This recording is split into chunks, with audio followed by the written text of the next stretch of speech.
कि बांग्लादेश में जो अल्पसंख्यकों के साथ, जो हिंदुओं और ईसाइयों के साथ अत्याचार हो रहा है, उसके खिलाफ इस सरकार को आवाज उठानी चाहिए। बांग्लादेश की सरकार के साथ बातचीत करनी चाहिए और पूरा समर्थन देना चाहिए। आज सेना के हेडक्वार्टर्स में से वो तस्वीर उतारी गई है जिसमें पाकिस्तान की सेना आत्मसमर्पण कर रही है भारत की सेना के सामने। आज विजय दिवस है। 1971 के युद्ध में जिन शहीदों ने, जानबाजों ने ये लड़ाई लड़ी, सैनिकों को, शहीदों को, सबको सबसे पहले मैं नमन करना चाहती हूँ। मैं देश की जनता को नमन करना चाहती हूँ कि आज के दिन जो विजय भारत ने पाई वो उनके बिना नहीं हो सकता था। उस समय भारत अकेला खड़ा था, पूरे विश्व ने कोई सुनवाई नहीं की। बांग्लादेश में जो हो रहा था, बांग्लादेश की जनता, हमारे बंगाली भाई बहनों की आवाज कोई नहीं सुन रहा था। उस समय भारत की जनता एक होकर अपनी सेना के साथ खड़ी हुई, अपने नेतृत्व के साथ खड़ी हुई, अपने असूलों के साथ खड़ी हुई। इंदिरा गांधी जी उस समय प्रधानमंत्री थी।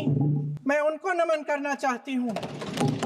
इस देश की महान शहीद हैं जिन्होंने कठिन से कठिन परिस्थितियों में साहस दिखाया और एक ऐसा नेतृत्व दिखाया जिससे ये देश विजय हुआ। आज इस संदर्भ में मैं दो मुद्दे उठाना चाहती हूँ। वो जो लड़ाई थी, असूलों की लड़ाई थी। पहला मुद्दा ये है कि बांग्लादेश में जो अल्पसंख्यकों के साथ, जो हिंदुओं और ईसाइयों के साथ अत्याचार हो रहा है, उसके खिलाफ इस सरकार को आवाज उठानी चाहिए। बांग्लादेश की सरकार के साथ बातचीत करनी चाहिए और पूरा समर्थन देना चाहिए। आज सेना के हेडक्वार्टर्स में से वो तस्वीर उतारी गई है जिसमें पाकिस्तान की सेना आत्मसमर्पण कर रही है भारत की सेना के सामने।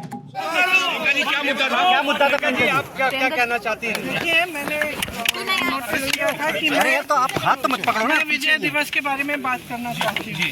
तो उन्होंने कहा कि बात करने देंगे। फिर मुझे एक मैसेज आया, हम विजय दिवस के विषय पे आप बात नहीं कर सकते, उस पर सरकार बात करेगी। तब तक सरकार को याद नहीं था शायद।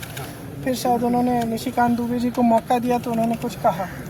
उसके बाद मैंने बोला 2 मिनट के लिए, और मैं सिर्फ 2 मुद्दे उठा रही थी। एक तो सबसे पहले तो मैं विजय दिवस की याद में जितने भी शहीद सैनिक थे, जितने भी लोग थे जिन्होंने लड़ाई लड़ी, उनको नमन करना चाहती थी। जनता को नमन करना चाहती थी जो दृढ़ होकर सेना के साथ खड़ी रही, नेतृत्व के साथ खड़ी रही।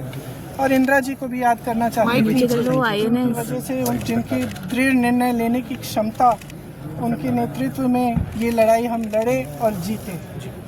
तो इसके साथ साथ मैं 2 चीज़ें कहना चाहती थी।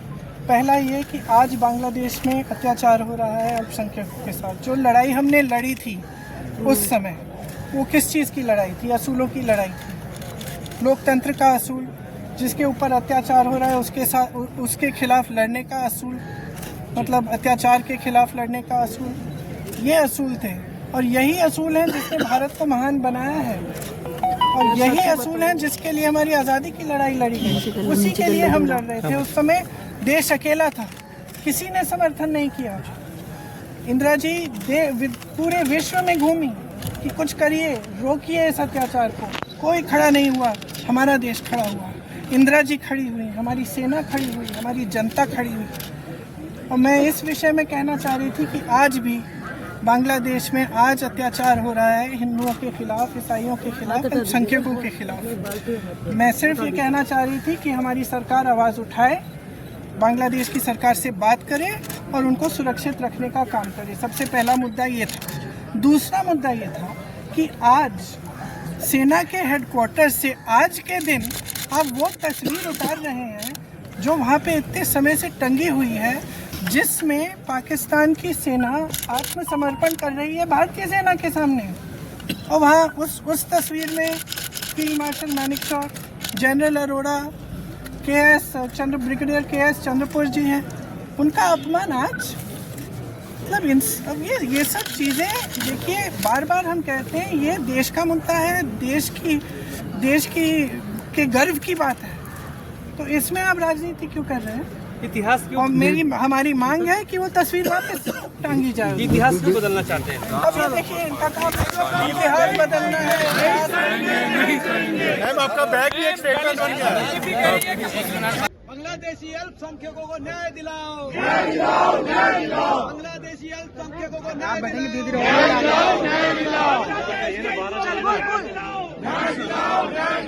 बांग्लादेश के हिंदुओं को न्याय दिलाओ, बांग्लादेश के हिंदुओं को न्याय दिलाओ। केंद्र सरकार अपना इकबाल दिखाओ, केंद्र सरकार अपना इकबाल दिखाओ। इंदिरा जी की तरह सेना का अपमान नहीं चलेगा, शहीदों का अपमान नहीं चलेगा। इंदिरा जी अमर रहे, इंदिरा जी अमर रहे।